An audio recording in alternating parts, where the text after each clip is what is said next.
EVM machine सहज hack केलं जाऊ शकतं याचे पुरावे हाती लागल्याची माहिती त्यांनी याच बैठकीत दिली। मित्रांनो नमस्कार।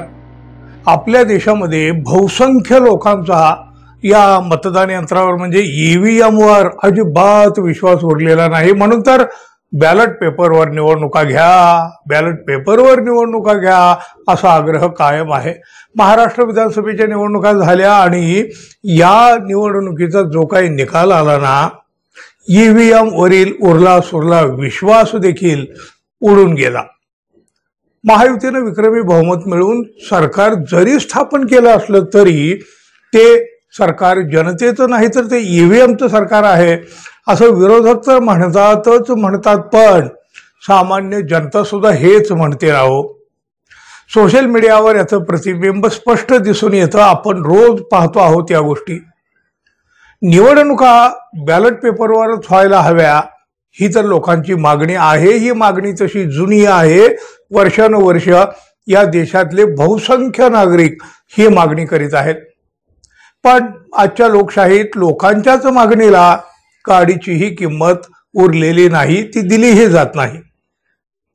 मतदान यंत्र हॅक करता येतं असा आरोप सातत्यानं होत असतो। निवडणूक आयोग मात्र हा आरोप फेटाळत आलेला आहे।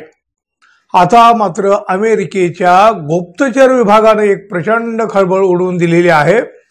निवडणुकीत वापरले जाणारे ईव्हीएम म्हणजे मतदान यंत्र हॅक करता येतं आणि निवडणुकीचा निकाल सुद्धा फिरवता येतो याचे पुरावे हाती लागले आहेत असा खळबळजनक दावा अमेरिकेच्या गुप्तचर विभागाच्या प्रमुख तुलसी गब्बार्ड यांनी आता केला आहे। बघा, म्हणजे अमेरिका म्हणजे काय साधू सुद्धा नाहीये, ते एक प्रगत राष्ट्र आहे। तिथल्या गुप्तचर विभागाने आता हा दावा केलाय। त्यामुळं भारतीय नागरिकांच्या संशयाला शंकेला दुजोरा तर मिळाला ना।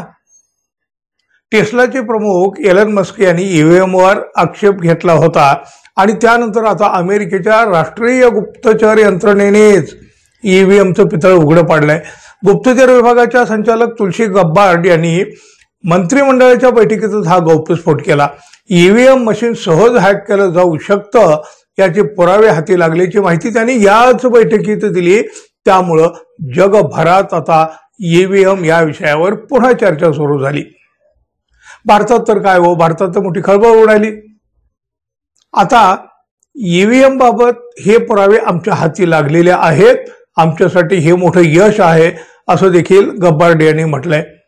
आपला निवडणूक आयोग आता तरी काही भूमिका घेईल की हे ईव्हीएम भारताच्या डोक्यावर पुन्हा तसंच एकदा बळजबरीनं ठेवेल हे मात्र पाहावं लागेल। तुलसी गब्बार्ड यांच्या दाव्यानंतरही पंतप्रधान नरेंद्र मोदी, केंद्र सरकार आणि निवडणूक आयोग गप्प का? निवडणूक आयोग सूत्रांच्या हवाल्यानं ईव्हीएमचे समर्थन करणाऱ्या बातम्या का म्हणून पेरत आहे असा सवाल आता काँग्रेसचे सरचिटणीस रणदीप सुरजेवाला यांनी केला। सर्वोच्च न्यायालयाने गब्बार्ड यांच्या दाव्याची स्वतःहून दखल घ्यावी आणि तपास सुरू करण्याचे आदेश द्यावेत अशी मागणी देखील सुरजेवाला यांनी केली। इलेक्ट्रॉनिक मतदान पद्धती पूर्णपणे असुरक्षित आहे। या पद्धतीने होणाऱ्या मतदानात सहज फेरफार करता येऊ शकतो असं तपासात उघड झालं आहे।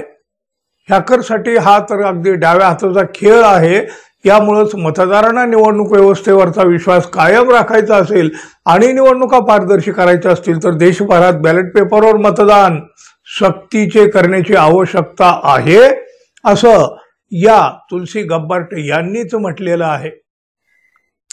आता तरी आपल्या निवडणूक आयोगाला जाग येईल का? लोकांना हवं असलेलं सरकार निवडून देण्याचा लोकांचा अधिकार अबाधित ठेवला जाईल का?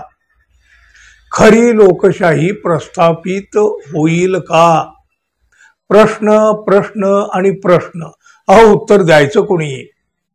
मित्रांनो, अमेरिकेच्या गुप्तचर विभागाने केलेल्या या दाव्याबद्दल तुम्हाला काय वाटतं किंवा ईव्हीएम बद्दल तुम्हाला काय वाटतं जरूर सांगा।